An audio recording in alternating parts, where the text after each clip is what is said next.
How many of you guys know the story of Peter being called out on the water by Jesus? I'm going to ruin everything you ever knew about that story. The disciples were standing in the boat, and it says they looked out and they thought they saw a ghost, and Jesus looked, he said, "Be of good cheer, it's I, it's Jesus." And Peter looked out, he says, "Jesus, if it's you, bid me to come." He said, "Call me to a supernatural existence." And Jesus said, "It's I, come." So what happened? Peter gets out of the boat. He starts to walk to Jesus. He took his eyes off Jesus. He saw the storm. He began to sink. How many of y'all ever been in water? How many of you know how long it takes to begin to sink? That's pretty quick, right?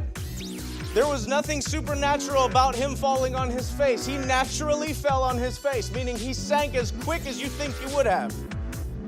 But it says straightway, immediately, Jesus reached his hand out and grabbed him and rescued him.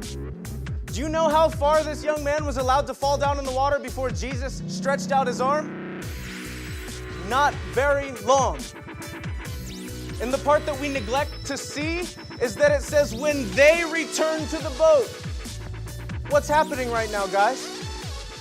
How did Peter get back to the boat? He walked! Come on, man. We think he's a failure. He's not a failure.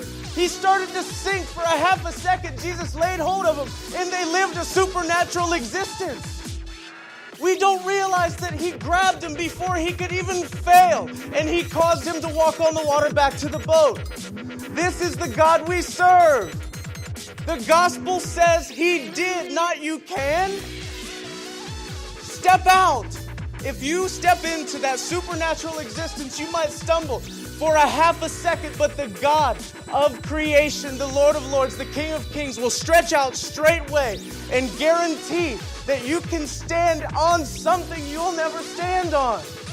This is the gospel. This is the life you've been called to. They walked back to the boat together. This is our Jesus. This is the life that you've been called to. And the word says that he caught him. Do you know what that word is? Lay hold of.